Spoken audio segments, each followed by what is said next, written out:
place to be, and this is precisely why the observatory was built here. Comfort belongs to lower altitudes, where the atmosphere is thick with moisture and dust, and the accumulated exhalation of cities and living things. Up here, the air is so dry, it takes the moisture from your lips within minutes, so thin that walking quickly brings a slight pressure behind the eyes, so transparent that the sky above is not the sky you see anywhere else on Earth.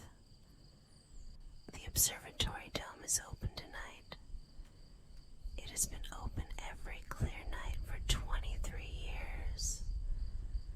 The great telescope tracking its slow arc through the sky above the white dome. The astronomers inside taking their turns at the instruments with the methodical patience of people engaged in work, measured in light years rather than hours.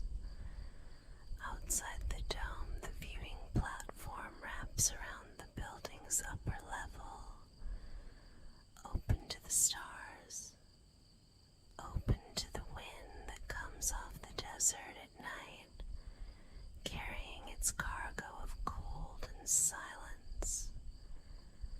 The sky from up here is a different thing entirely from what most people have ever seen. Not the sky of cities where 10 or 15 stars are visible on a clear night and are considered remarkable. Not the sky of countryside where hundreds are visible and seem impressive. This is a sky containing approximately 10,000 stars visible to the naked eye, layer behind layer of them. The Milky Way, a true river of light overhead, the Magellanic clouds hanging low on the southern horizon, like detached pieces of the galaxy. The darkness between the stars somehow darker here for the company it keeps. Clara has worked at this observatory for 4 years, and she has not yet stopped being arrested by the sky on a clear night. She considers this a good sign. The astronomers she has known who stopped being arrested by it tended to leave eventually, not in defeat, but in a kind of quiet exhaustion, as though the sky had asked more of them than they could sustain giving. She hopes she will not be one of them. She cannot quite imagine what she would do with herself somewhere that had a lesser sky. Her work is photometric, measuring the brightness of variable stars, the slow, patient cataloging of objects that change their light output over periods of days and weeks and years. It is not dramatic work. It does not discover new worlds or confirm new theories. It contributes to a database that other people will use to do those things. This suits her temperament. She's always been more interested in the accumulation of accurate information than in the drama of what that information eventually enables. Tonight she is on the viewing platform between instrument sessions, the cold coming up through her boots and the wind in her hair, and the sky doing what the sky does up here, being staggeringly, completely itself. She has a thermos of tea and a red light torch, and the particular contentment of someone who is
tracks quickly and then stops and looks up from the camera at the sky itself without the lens, simply looking. This is the thing she watches for in visitors, whether they put the camera down and look. Many do not. Many spend the entire night looking at the sky through screens, collecting it rather than experiencing it. He puts the camera down and stands with his head tilted back, in the attitude of someone letting the scale of it arrive, which takes a few minutes, which cannot be hurried, which you can facilitate but cannot perform for another person.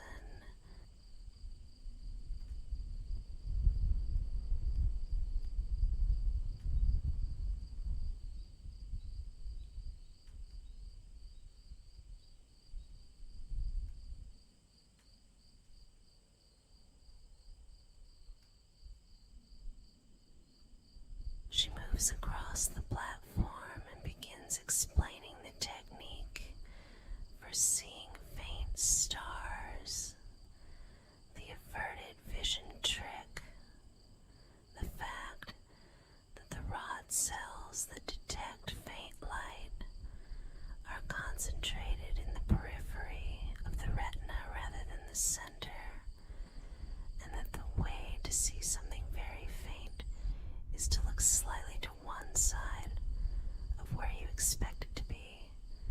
And this is one of the things she loves most about astronomy, that it rewards looking indirectly, that the direct approach, the most obvious approach, misses precisely what you are trying to see. She has thought about this in relation to other things. The way the most important experiences tend to arrive in peripheral vision rather than direct confrontation. The way you notice the thing that changes everything a moment after it has happened, rather than as it happens. She points out specific stars and names them, not the formal catalog designations, but the common names, the Arabic names that came from the astronomers who preserved this knowledge through the centuries when European astronomy was in abeyance. Betelgeuse and Rigel and Vega and Deneb, names worn smooth by centuries of use, names given to points of light by people who had no more technology than darkness and time, and the extraordinary human capacity for noticing patterns in enormous things. He asks genuine questions, not the performance of curiosity that visitors sometimes produce, but actual inquiry driven by something that has caught his attention.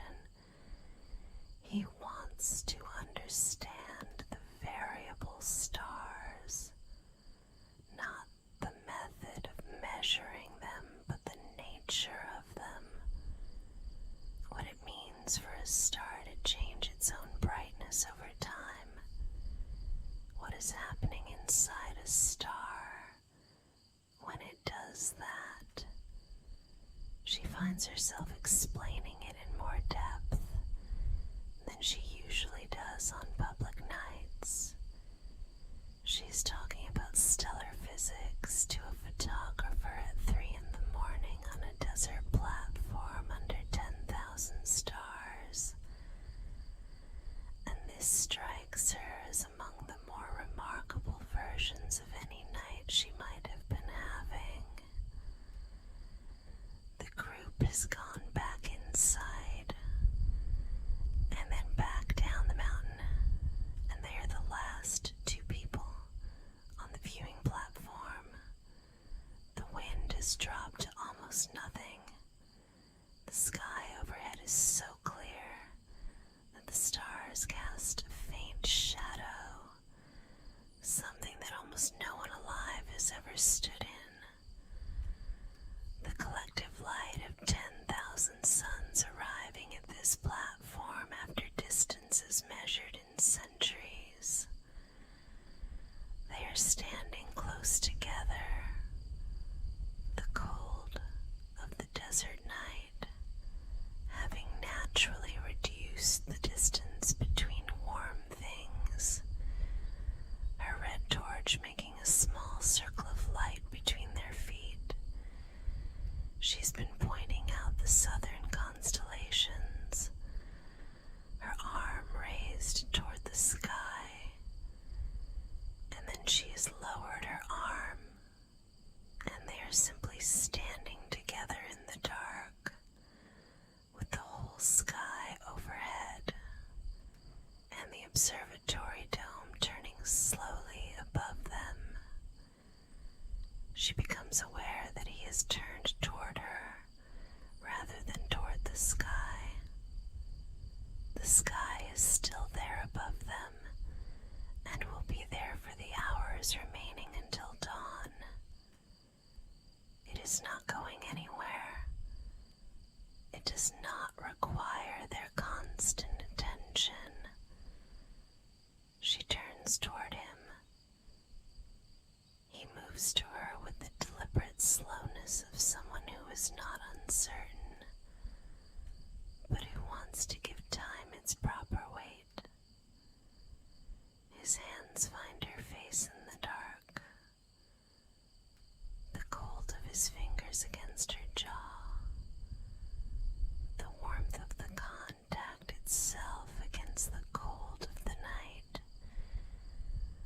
The kiss arrives like the averted vision technique, not from the direction you are looking, but from slightly to one side, from the periphery, where the most sensitive receptors are. She has both her hands against his chest and feels his heartbeat, slower than hers, a different rhythm. The specific intimacy of two heartbeats in the same cold, high-altitude night. His arms around her are warm against the desert wind. The stars continue their long, indifferent work of existing overhead, unchanged. The light arriving from its various centuries of travel without regard for what is happening on the small warm surface of this viewing platform. They stand together under the Milky Way for a long time after, not talking, not needing to. The sky performs its slow revolution. The observatory dome tracks its target across the meridian.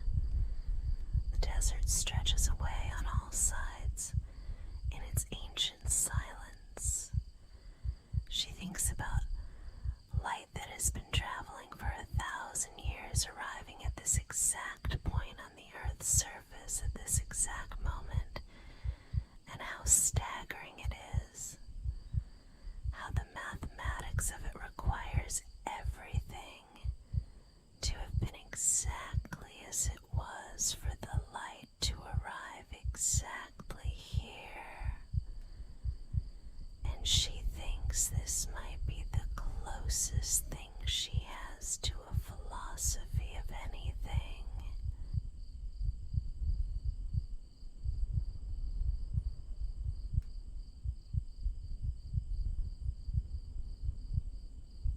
The sky begins its imperceptible shift an hour before the sun arrives, a faint lightning in the east that is not visible so much as felt, a loosening in the quality of the darkness.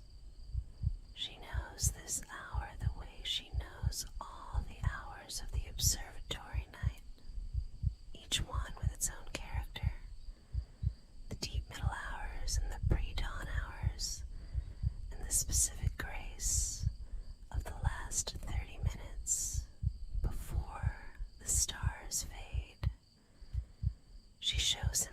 watch the stars disappear, not by going out, but by being outcompeted, the sky brightening degree by degree until the faintest stars are no longer visible, then the next faintest, then the next, the sky narrowing its offering gradually until only the brightest remain, Venus hanging in the east like a final argument for the existence of other worlds. He takes his last photographs of the dawn sky, the horizon turning from black to indigo to a thin line of gold, his camera recording what the eye cannot quite hold. She refills her thermos from the kitchen inside and comes back out because the last light is worth watching, even after 4 years of watching it. He will go down the mountain with the bus that comes at 7. She will stay through the morning doing data entry and then sleep through the afternoon and come back to the dome at dusk. This is her ordinary life. He will come back. They have said